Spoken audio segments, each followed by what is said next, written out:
Welcome to the Powerful Podcast, where you will learn the marketing, strategies, and beliefs to grow your dream business. Totally possible, and I'm so excited to share this with you. I'm Almira Bardai, and I grew and scaled my own business from zero to multi-millions and sold the business. And now I'm here to teach you exactly how to grow and scale your business from 6 to 7 figures and more with ease, simplicity, joy, and fun with, of course, strategy, mindset, and marketing to take you to that next level. Hey. Okay, perfect. Okay, Katrina, start recording from here now. Timestamping start. Welcome to the Powerful Podcast. I'm Almira Bardai, and I'm a business and visibility coach. I work with female entrepreneurs to grow and scale their business from 6 to 7 and multi-7 figures. Today, I have such a special episode. This is with one of my favorite clients, Raj Tandi of Pink Chai Media, a South Asian and multicultural marketing firm, and also an influencer. And today we're going to walk through about how we cleaned up her business, streamlined it, got clear on the money.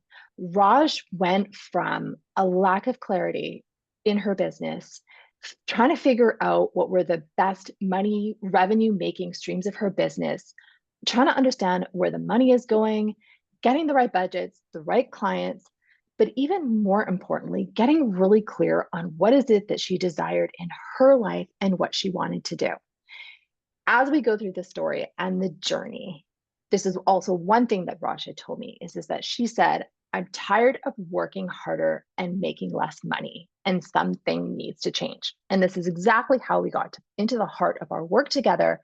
And again, not only just, as I call it, cleaning up her business, like streamlining, getting into the nitty gritty, optimizing, finding better systems and processes, and asking the bigger, better questions so that she could easily grow her business. But we also dove into some of her limiting beliefs, how she saw herself, and then really tapping into the magic and the passion for what is it and how she wanted to lead her life. Even more importantly, this showcases what happens when you follow your dreams. That's so much about what I teach about is that how do you want your business? How do you want your life? We're taught this cookie cutter model of how life should be. We need to check all the boxes and we should be running our businesses in a very specific, like masculine way. And that's not the case anymore. I mean, we've seen the world changing. And I want my clients, and this is true, when they walk away, they're like, oh my God, I can do it this way. I can do it in a way that I love without the freaking burnout, without the stress, without the hustle. Like, we're not here for this anymore. But also, like, our bodies and our minds kind of only know hustle culture. So I'm here to show you when you do it from intuition, desire, fun, you absolutely can have what you want. And Raj is going to tell you all about this. So Raj is a pioneer in the field of multicultural, but more specifically, South Asian marketing. She literally started the industry here. And we're going to talk about this because Raj didn't see herself as this. And this was one of the key pieces in her marketing and also like in her mind, in her body of understanding who she was and what she did. And to ensure that lined up to how she saw herself, how she charged, how she set herself up. Raj is also an influencer, and she'll talk about her platform and what was so true to her heart and on her heart, and how that business has also just exploded. She's got 85,000 followers on Instagram right now, which is so amazing to see. Raj is also a dear friend of mine, and I'm so proud of seeing it. Just she took off the tethers and just launched herself, and look at where she is now. So Raj, in your own words, tell us why you chose to work together in the first place.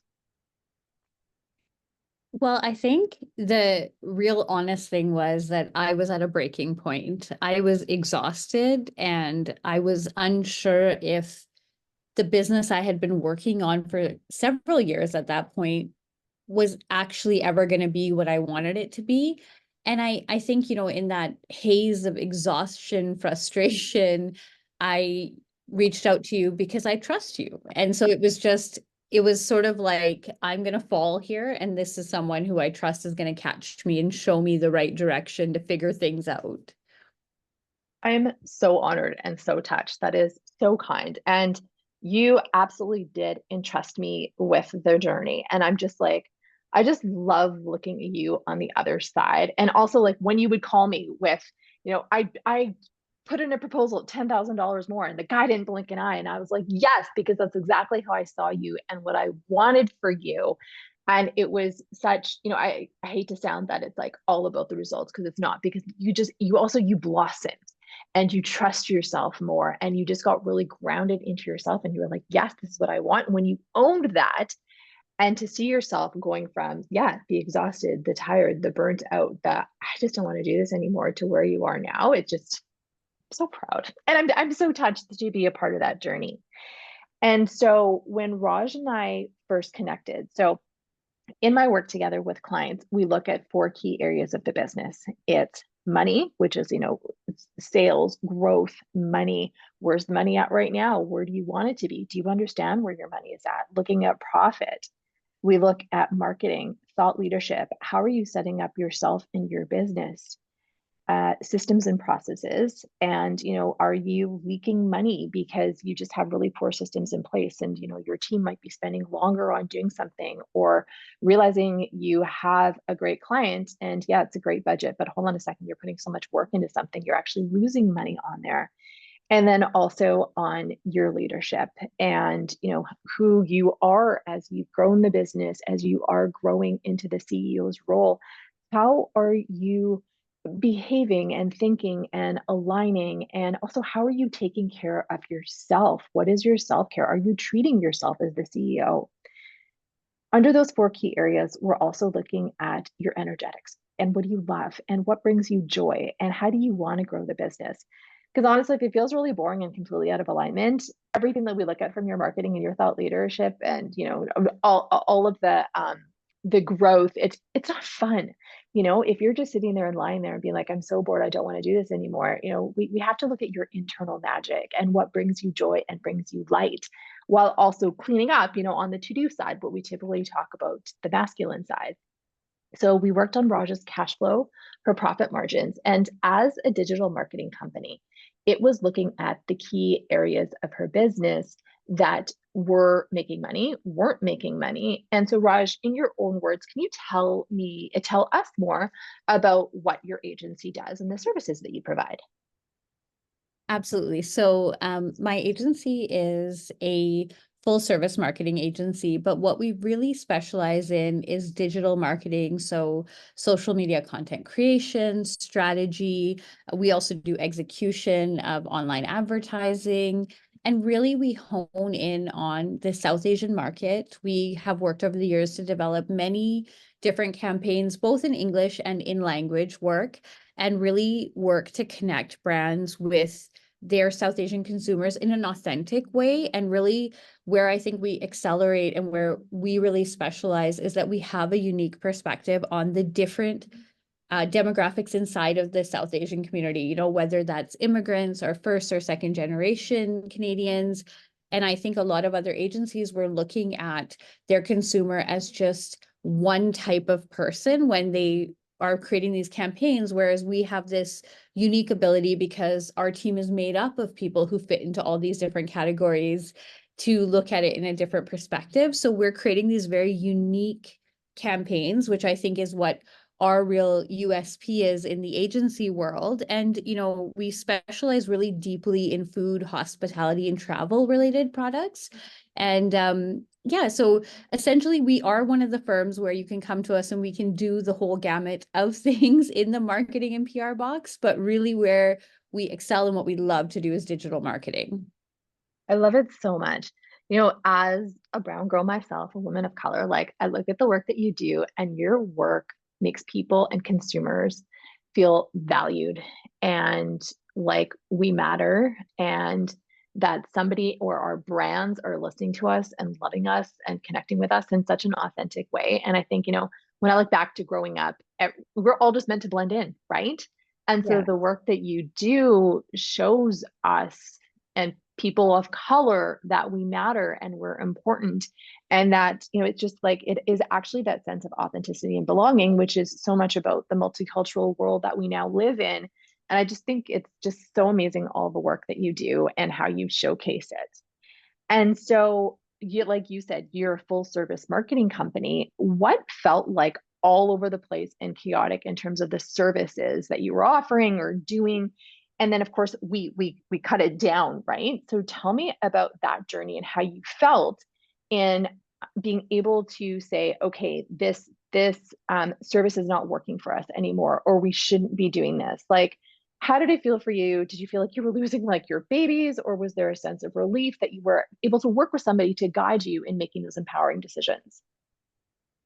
Well, I think it's important to share for anybody listening that one of the reasons why we were doing so many things is because so many clients over the years had said to me, we just want to have one agency. So we were really driven by what the client was telling us. The client was often saying, well, we don't want to have to sort of work with your agency and then hire someone for PR and hire someone for graphic design and hire someone for this or whatever they were needing. So we were being really reactive to what the client was telling us. And all along, I was thinking, I wanted to grow my business. I didn't want to lose clients. So because, often as you have in creative firms, many of us who work for Pink Chai Media at that time, we had these multiple skill sets. So we started offering all these products because it felt like the way in which we would get more clients.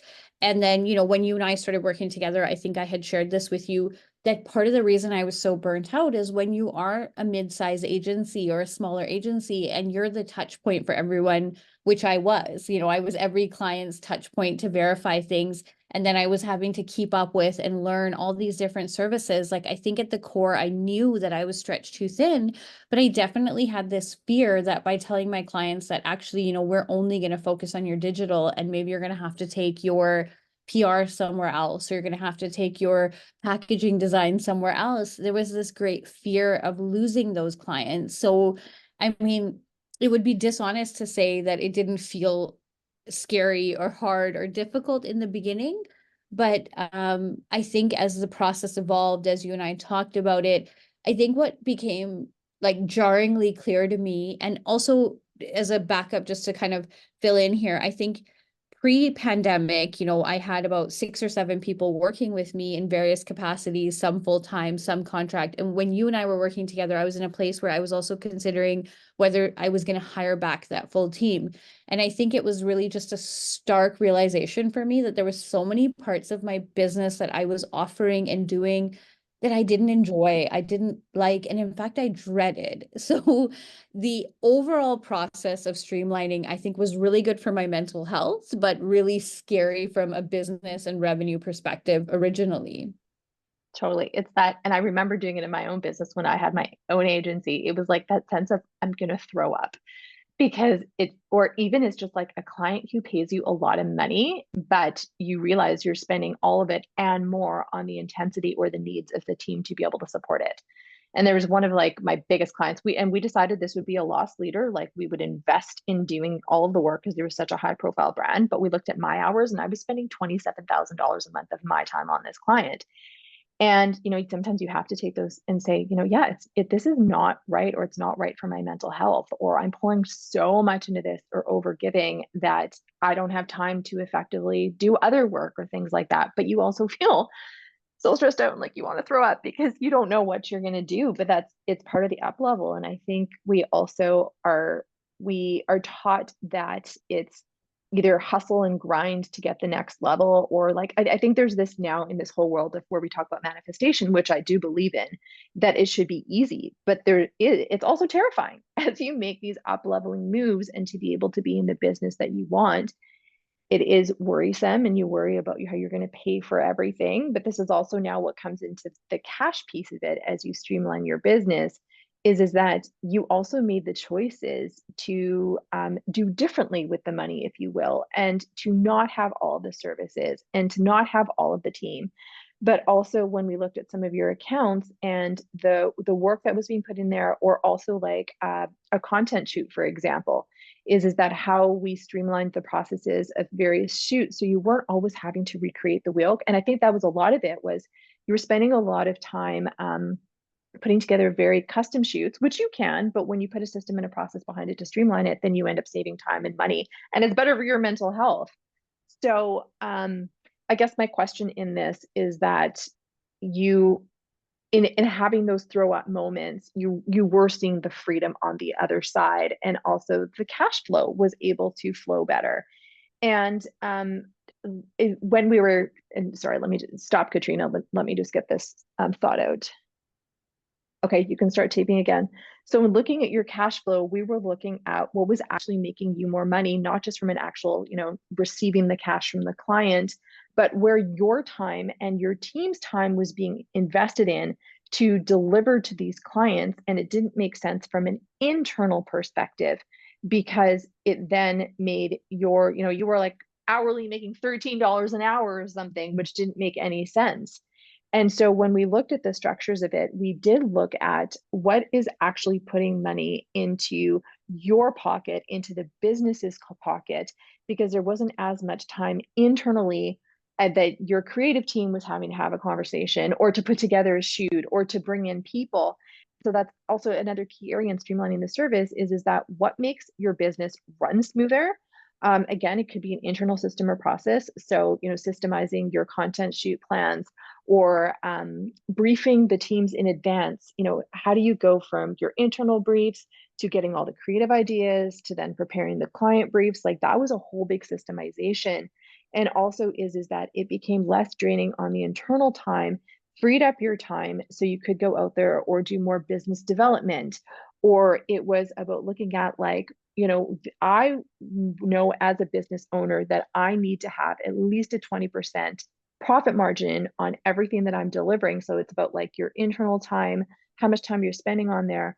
This needs to make me at least 20% in actual cash into the business to be able to meet my financial goals for the company. And, as entrepreneurs, like, we're like, yeah, of course I want to make a ton of money, but if everything is being used on your contractor's time, or there's no actual profit left to have a profitable and sustainable business, then all of a sudden you're working for your business as opposed to your business working for you. So kind of at what point did you start realizing, actually, this is like amazing. I've clarity on my money, and I can feel where it's actually my business is supporting my dream and my lifestyle. Does that question make sense? Yeah, I think, there's a couple of things in what you've said that I want to touch on and share for those that are listening. So I think, you mentioned something about when you had a client that was a loss leader and you had consciously made that decision. And I think one of the big money realizations I had through all of the conversations you and I had about money and finances was, for a really long time, I had run my business in that hustle mode. And every time an opportunity came up, I had often thought, well, this is a good opportunity. It's a good trade-off. It's visibility. But I hadn't actually had the tools to actually measure if it was a good opportunity. Like, I was doing far too much work at a lower rate, thinking, okay, well, this is going to pay off in visibility. This is kind of like my marketing plan. And it was one of the really big things that happened through working through this is I really started sitting with it and thinking, well, that's only really valid if this is the type of business I want to work with in the future. Or that's really only valid if there are other businesses in this category that have the kind of budget that I need and want. Because again, when you're working in a niche space like ethnic businesses, often they're smaller businesses, smaller budgets. So if you're giving away your work to people who are in a category where there isn't the potential for revenue, I'd never really thought about it in that way. I had thought of everything as a marketing exchange, like the work I'm doing now will pay off later. So I think in the conversations about money, like, yes, there was a lot of tools and techniques, but I think for me, maybe the most valuable takeaway was actually just to pause and really think about what that exchange looked like for my business, including the bottom line and the revenue, but also for myself, also for the brand we were building. And I think, on the money part, that was really important. I'm going to stop for a second. I realized you asked me a question about the systems and I talked about money. Is it okay if I just pick perfect. Pick up. Yep. Okay, so we'll start recording again. And in addition to kind of thinking about where the money made sense and where investing my time made sense, in the same way that I was able to sort of transition that thinking into the amount of time I was investing, like you said, on reinventing the wheel every time. And 100%, I think it was a game changer for me to start thinking about systemizing. And I actually think the amazing thing that's come out of this, and I'm saying this, a couple of years after you and I have worked out, I think 18 months or something, that it's been a process. Systemizing has been a hard journey for me. Like there was a lot of work we did in that time period, but there was a lot of months where I fell out of using things, where I stopped using things. I came back to it. I bought different planners. I did things. And it has been a kind of like a difficult process for me, but I'm finally at a place where like I do have a lot of systems in place, some of which you and I worked on together, some of which I had to build later because I wasn't following the systems. But I can definitely say that like the biggest game changer in my productivity, in my revenue building, and just in my general well-being when I come to work in the morning is that almost everything that comes into my inbox or comes into my business now, I have a system for it. I love it. I love it. And this is the boring stuff, but this is like the golden stuff, right? And it's also about looking at our own capacities. And this is to say, I'm so much into human design, and Raj is a generator. Sorry, stop. Raj, are you a generator? Or are you a I am. Gen? Okay, perfect. Let me just double check. I think I might be Okay. a manifesting Yeah, I generator. think maybe too. I know. I was like, that's why I was like, stop. I Putting think you're my a app. Gen. No, I'm a generator. You're right. You are doing. I must have. Okay. Okay, Katrina, we're starting again. Start. So much of what I do work with my clients on, sorry, stop, start again. What thing I do tap into with my clients is human design. And Raj is a generator, and she does have the capability to keep going. Honestly, like generators have so much energy. I'm a projector, and I know that I need to rest, and I actually need to be very streamlined and efficient.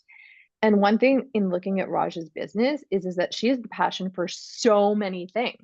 But this also comes to a point where you wear yourself out because you are doing so many things, or being able to open up like new services, new types of ways of doing things. And one of the pieces that Raj and I looked at in streamlining her business and her money was also about when she was getting her clients, like her whole business development process. And so we looked at her business, looked at each individual client, and said, okay, how long did it take you to get this client? How did you get this client? Was it, word of mouth or marketing or an introduction? Like, what was the actual process behind receiving the client?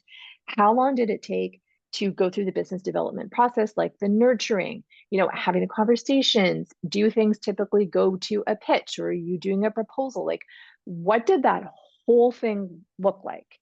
And for Raj, it was, her work spoke for itself, or she was getting introductions. And usually it would take about 6 months for her to get a client. Now, there was also the difference in it would take her about 6 months to get a retainer, but it might take 3 months to get a project. So we really, really dug into how her business was working, how she got business, and also, did she like this? Some people might get business in a certain way, but completely hate it. And if you hate it, like, it's not going to make you want to do it more. So again, how do you grow your business with love, from your desires? And so in looking at the sales patterns in Raj's business, we got really, really clear on where the gaps were. So it was that, okay, if it takes 6 months to get a retainer, so say it's January, so she gets a lot of work in the January to February period, for example, and it takes 6 months to get that work.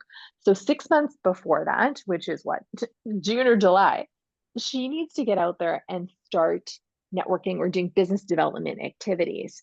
And I'm being vague on this because I do believe that every business or every entrepreneur has a beautiful way of doing it. So I don't want to come across as that this is the way that you must do it, because I work in such an intimate way with my clients. So hence why I'm being vague, or not being super specific, because I don't want anybody to get in their mind that this is the way to do it. But this was for Raj's business, is that she would not need to start doing that work to get a new client or a new retainer 6 months beforehand.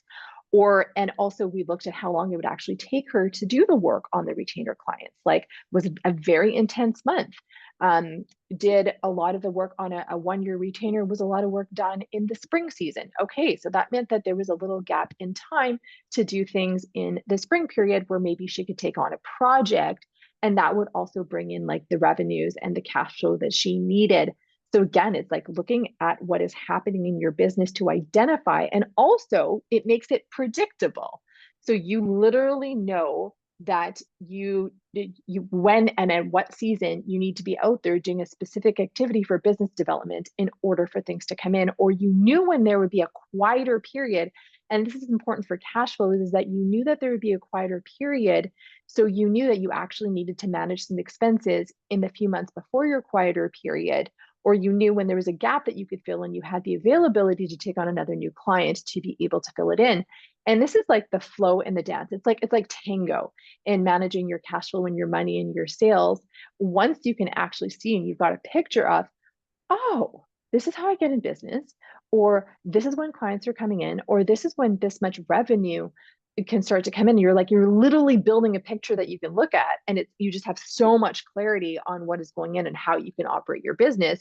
And that frees up so much mind fuckery, frankly, because otherwise it's just like you're stuck in your head and you can't figure it out and you're freaking out, and nobody wants to do that.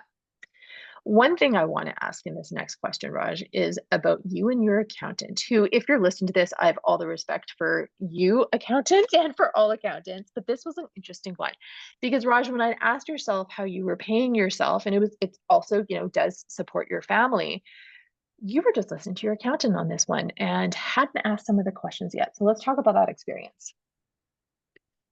Yeah, I mean, for sure. Like I have always sort of thought this, for many, many years, I have thought that like, working with money and managing money isn't my strong suit. And in fairness to my accountant, I never really even asked him if he had the experience or the knowledge to be the person guiding me on this. Since you and I have worked together, I actually have a different accountant. Oh. And to be fair, that my original accountant's expertise was an entirely different industry. Like his expertise was not at all the industry I work in. So in fairness to him, I think that's also important that I say to anybody listening, like we are responsible for asking questions of the people that we hire as service providers also. But yeah, like I had never really thought about asking my accountant questions because I had always worked under the sort of thought process that everyone that you hire as a professional is the best at their job, right? So like I'm the best at digital marketing, but I'm not the best at accounting. So I'd always taken his advice in terms of what he had said to me is the best payout schedule, the best way to identify my income on my taxes, a lot of things that I was really not taking ownership of and not prioritizing. And I want to be really honest and also taking responsibility myself for that because I had spent so much focus in my business on being the creative leader, being the person that ran all of the creative marketing parts of my business, that I'd always figured that eventually you'll make enough money for the money part to work itself out, had always been my mindset. So yeah, definitely, we did so much work on asking questions of the accountant. Since then, I have moved to a different accountant for accessibility and just for that person having like a lot of experience in this digital space and new types of tax laws and tax credits and things that apply to my industry. I've done a lot of work on my investments. I've done a lot of work on learning about my portfolio, like learning actually where I'm putting my money. I've also started really having really proactive conversations with my children about their money. So I think there's been a huge shift in my way of taking personal responsibility for my, not only the financial health of my business, but like my own long-term financial health. Mic drop. Holy cow. I love it. And these were the wealth building questions. That was so much about it. Raj actually is the primary breadwinner in her business. And so everything was about, kind of paying the bills, the life, the house, actually getting through the raising of the family. And now her kids are older and they're in university now.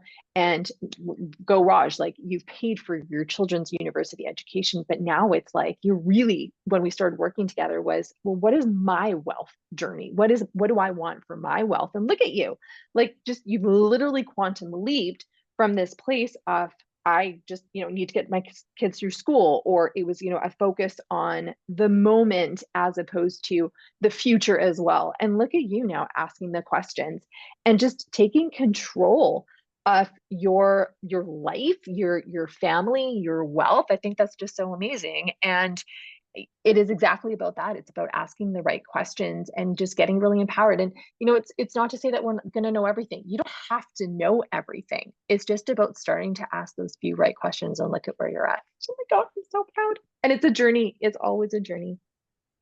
Absolutely. And, I was going to say, when you were talking about the gaps that we identified in my business and like the retainer versus the project. And I just want to make sure that I share this, because you might not actually know this, because I think you and I haven't talked about this, is that I actually think that one of the great learnings from that was actually also realizing that there was such a large difference in the amount, not only the amount of, so I'm going to stop. I'm going to say that again. We can start recording now. Yep, start. So before we move on, I did want to say that earlier when you were talking about the work that we did to identify sort of the gaps in my business, like how long a project takes to come together or how long a retainer client takes, I think it's really important to say that a really big takeaway I had for that part of our work was that I actually really learned to identify what the value of a project versus a retainer client in hours and billable hours versus what you actually get paid is. And I think a huge mindset shift happened for me early in my business. I don't know where I learned this, to be perfectly honest, but I always thought a retainer client was everything. Like a retainer client was guaranteed money every month, right? And often, even if that retainer client wasn't the most profitable, I couldn't bring myself to let them go because there was a safety net. But I actually ended up learning, which is why I transitioned focusing so much of my business to my work as a content creator or influencer, is that I learned that what I was making from a retainer client in a month, I could make that from having one sponsored post on my Instagram feed, and the amount of hours was so. And suddenly when I shifted my mindset to, I think there was two things. I think it was a safety net, but also this like false pretense of some kind of image building. Like as an agency, when you have so many clients, it feels like you're more professional or more rooted in like this idea of I don't know, you're just better because you have more retainer clients. But ironically for me, what I thought was this really important part of my business ended up being the part of the business that I've pretty much entirely eliminated. Like I have one retainer client because I love what I do for them and they are important to my operational budget, but otherwise that part of my business is almost gone. Mm-hmm. Yep. And I think you set this up for me perfectly, is that we started diving into your limiting beliefs, like about yourself, right? And I said, and I had said this from the beginning, is that you started South Asian marketing here. And when you're like, yeah, I did. I think in my perspective, I think that's when everything really exploded for you. Because the next day, yeah, it was the next day where you said, okay, I put in this proposal to this company and I quoted $10,000 higher, and the guy didn't blink an eye. And I was like, yeah. And when you really, really started to own your leadership, how fucking smart you are and badass you are. And honestly, just I'm trying to find the words for it. It's just, yes, you played bigger, but it was like your aura grew. And you're like, yes, I can do this. I am this. I'm so confident. And when you started to do that, you also started to like one, raise your prices for the influencer work and for your agency work, but you started to dream even more. It's just like everything opened up. And I think partially it was like because the business was like, it wasn't the what's the word? Katrina, I'm just getting my stop here. Start again. The business stopped being this albatross or this thing that was draining you, because it unlocked this massive amount of energy and a whole big new dream for you. So let's talk about that. Well, first of all, is that what did it unlock in you in terms of your confidence or your beliefs about yourself? But then this is where your dreams really started to unlock and moved into the influencer work. So let's talk about that. Yeah, for sure. So, lots to unpack there. I think, I mean, for context, before we had this conversation, I went back and looked at some of my work. And, as early as 2011, I was consulting on marketing projects for the South Asian community when this industry was very much in its infancy. And in 2013 and 2014, I did my first influencer campaigns that I managed across North America that were for South Asian influencers. And this was at a time when there was a handful of South Asian influencers. And I actually went back to that place before you and I talked because, I think it's important to say that I have grown leaps and bounds, but I still have moments of imposter syndrome. And I needed to pump myself up and be like, remember, you did that like over a decade ago when, people didn't even know what this industry was. And I think for a really long time, I didn't realize, what so many people now realize as our power as women, like you talked about at the beginning of this conversation. I have never been the loudest person in the room.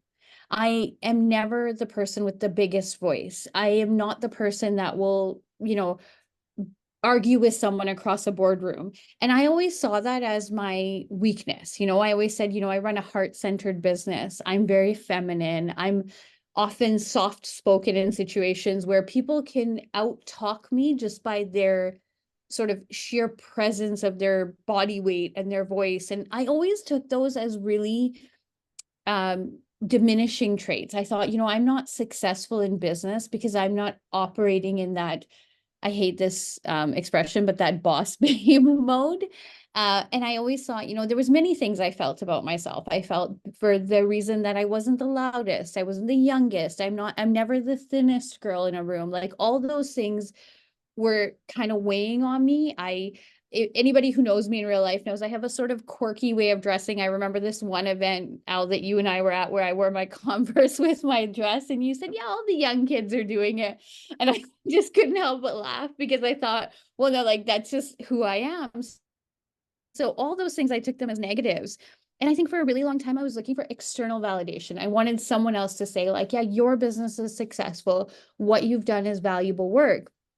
And then I don't know if you remember this exact time, but when at one point I had done the math and I had calculated, and this was a couple years ago, this number has grown exponentially, that I had paid out $100,000 in payments to South Asian women content creators for their work in influencer projects. Like that was my company had paid that out. And that number just kind of came up around the time you and I were working together. And it just hit me really hard that like, I just had a moment, I remember, where I realized that the things I say, I do those things, like I live my life with integrity. I believe, that's what I really believe about myself, that the things that I say I'm going to do, I deliver for my clients. I deliver on my promises that I made to myself, that because I have a son and a daughter, I think a lot about equality in the world. And I think a lot about women having financial independence.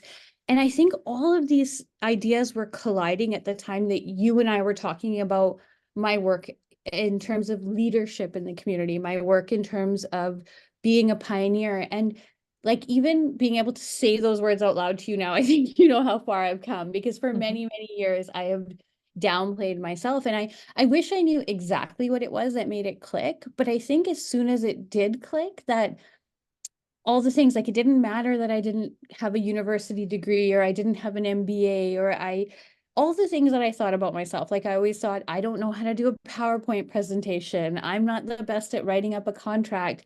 Once I started realizing that those were just the formalities of the business, and what really mattered was the intelligence and experience I carry inside my brain and like my heart for my business, I think that was just a shifting moment for me. I think there was a lot of limiting beliefs that I had about not having the education, not coming from a place of privilege and connection. And I don't know if that, I don't know how to package that up so it's helpful for someone else, but I just know that I had that moment where I just felt like I was enough as I was, and not just enough, but really the best at what I do. Oh my gosh, I'm speechless. Yes, yes, yes. this, I mean, this is the whole fucking secret. We are enough. See, it's actually easy. And we just have to Yeah. get through that, you know? And I guess to finish off, I went on a little bit of a ramble there. I'm I sorry. love it. Before the podcast, I told you about how I'm so good at not rambling, and then I rambled. But, and then I think it was really easy to transition to being a food content creator. And today, like, I think you and I worked together in November 2022, and in January 2023, I made the decision to actually put on hold and pause a lot of the things that you and I talked about working on, because in that season of my life, I really wanted to focus on my journey as a food writer and a content creator. And I had the confidence to know that I could make a revenue because, as you said before, I'm the primary breadwinner for my family. My husband's taken on the lion's share of being the primary caregiver of our children. And in the last couple of years, his health has really suffered. So there's been added expenses for us. And it was a really scary time to be like, actually, I'm going to go out on a limb and I'm going to bet on myself as a content creator.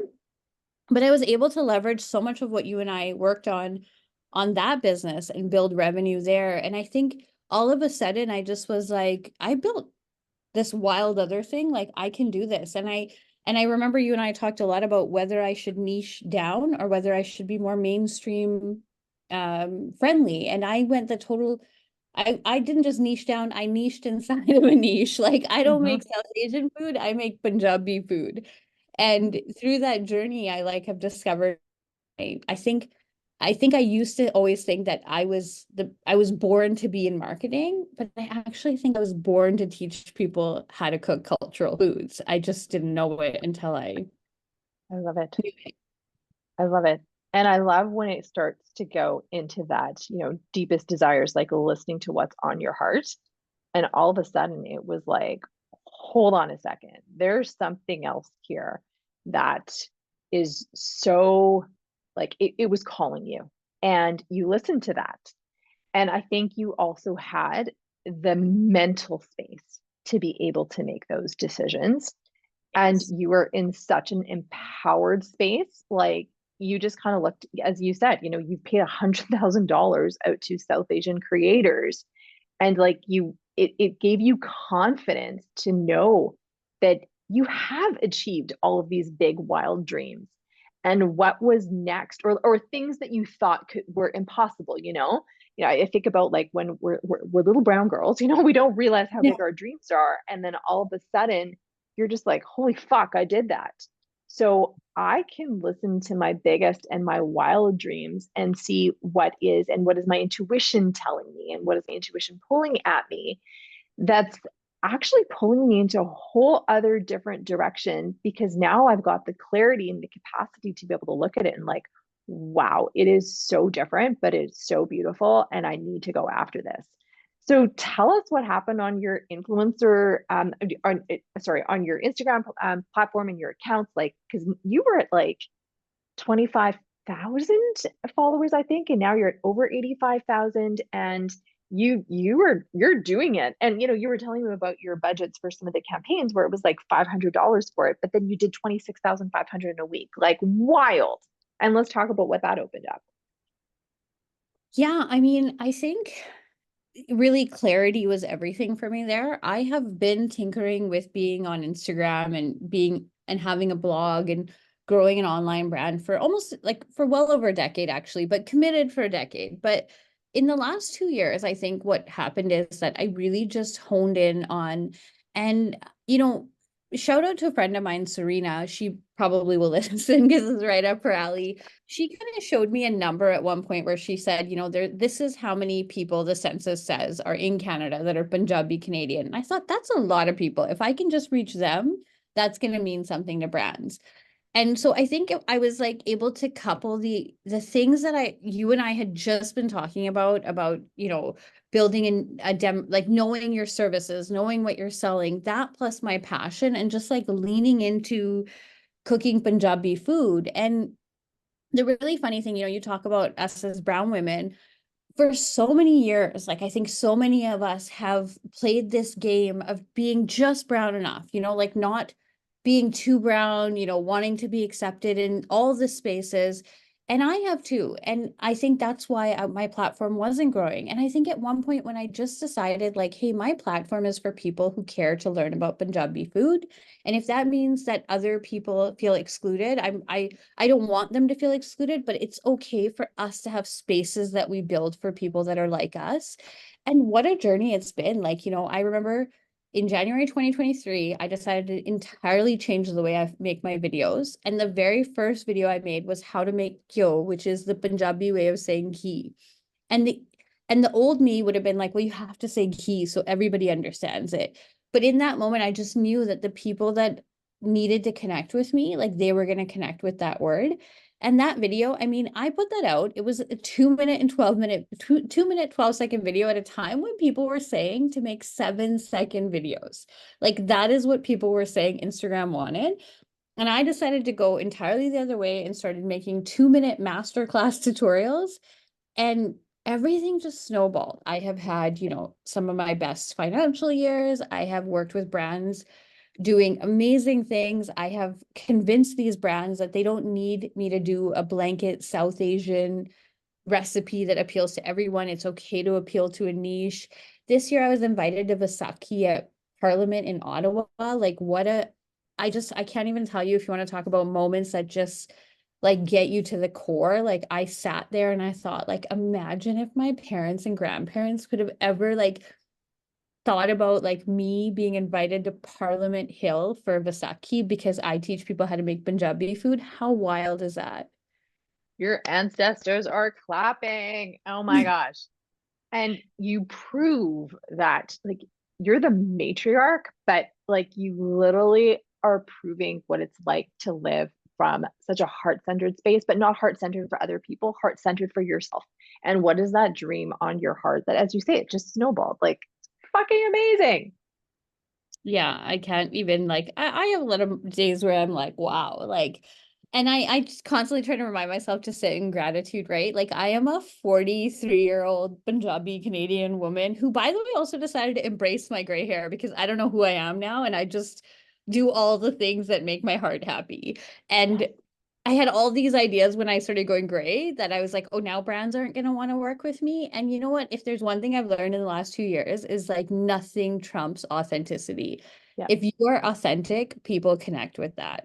Yeah, totally. I know. It's so funny. That's why, I mean, I've always unapologetically sweared. And actually, to the point that Apple has rated my podcast explicit, I was laughing. But it's just, you're just unapologetically you. And we're we're all about that. And I mean, that is the magnetism, it's what attracts. And no more of this fucking sameness. It is, who am I? Who are you? What is it that you want? What are you doing or want to do that's so extraordinary cool? And again, like, could you have ever imagined that you would be a Punjabi influencer? Nobody else is doing what you're doing. I mean, you broke the mold with Pink Chai Media, and now you're breaking another mold. So amazing. It's like, it's wild. Like I said, I can't even find the words, which is so rare for me, but I can't even find the words to describe just how incredible it is that you are doing this. So kudos to you. Oh my God, I love it. You're right. Like there is like I look all the time to see if someone's doing what I'm doing because I'd love to connect with like-minded people.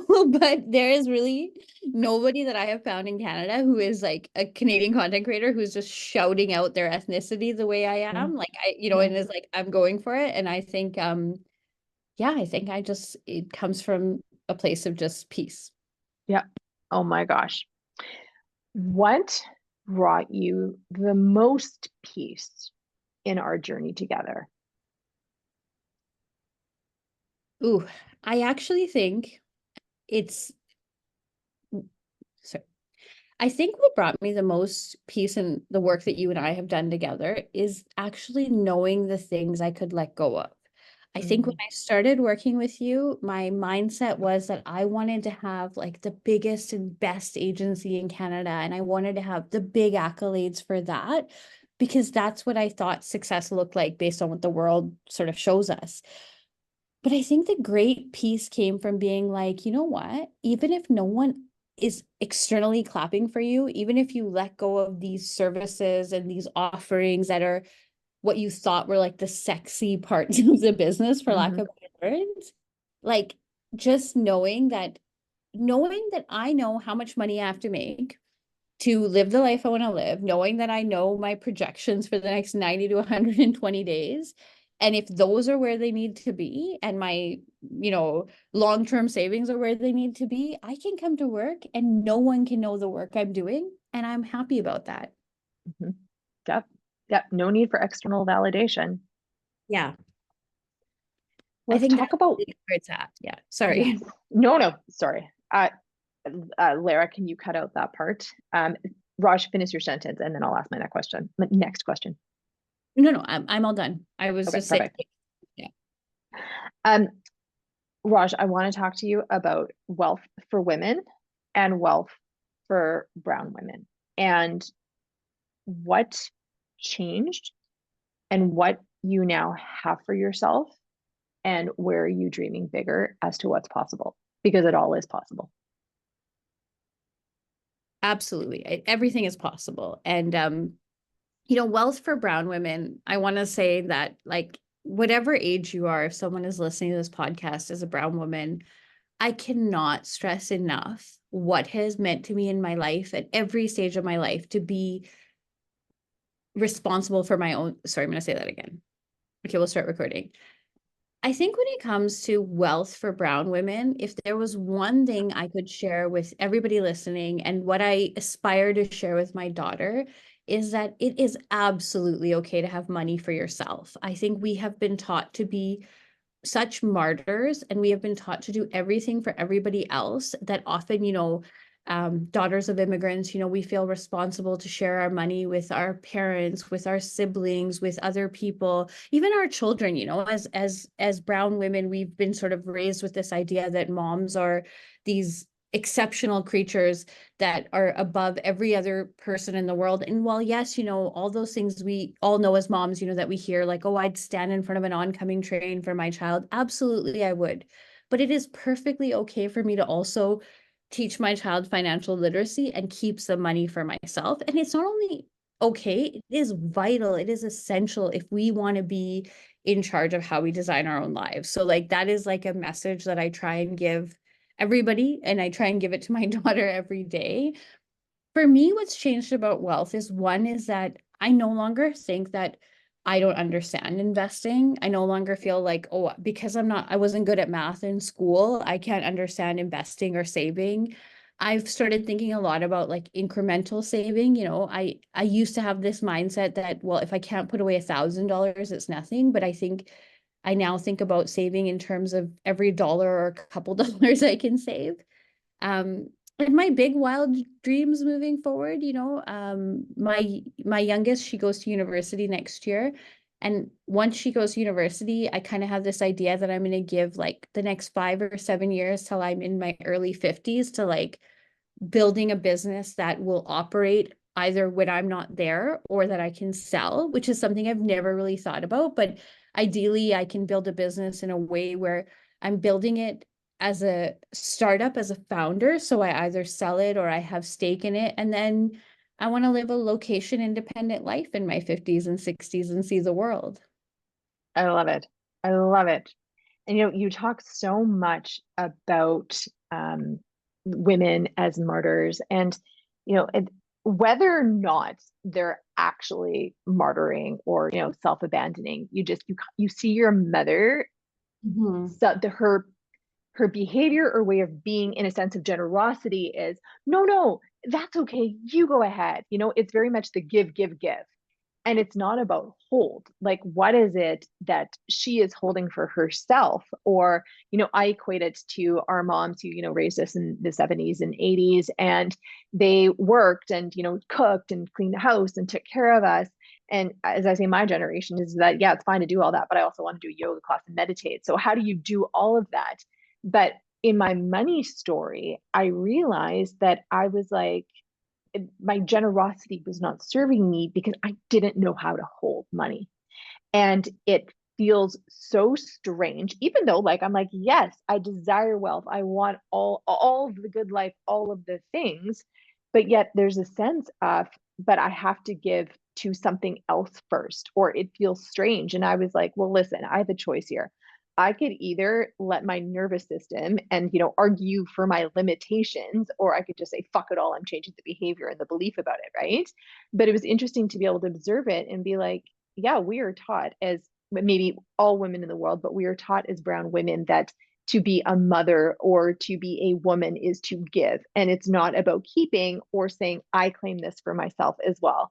And so I love when I speak to women and women of color and where they're building wealth and saying that I claim it because it's my birthright.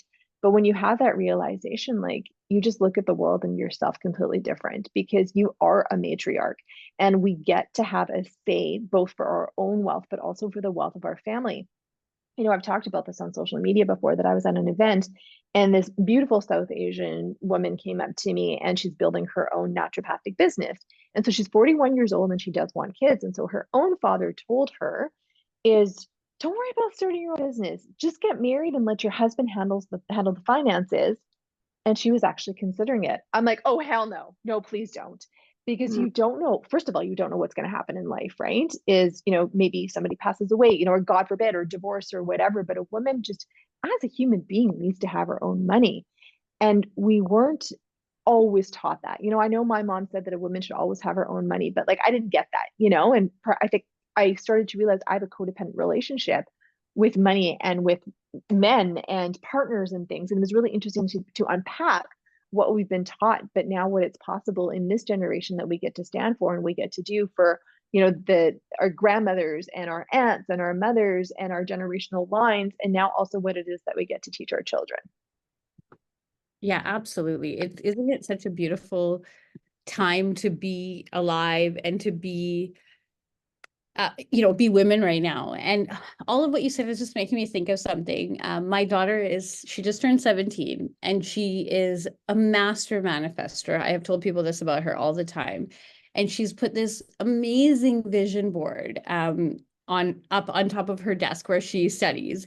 And I won't share everything that's on it because it's personal for her, but she has this great little quote in the middle. And I think it says like, make good choices and do good things. And she has all of this like money manifestation related sort of stuff, and not just money, but like things she wants to do and places she wants to go. And I look at that and I think, oh, to be 17 and to believe that is all possible. And that to me is like so beautiful as a mom, as a woman, like to see that is happening for young brown women. Like it just fills me up so much with joy to know that she knows at such a young age what we're just tapping into now, that like the manifesting is possible. The wealth we deserve the wealth. Like she just knows already that she is worthy of attracting all those things she wants. I love it.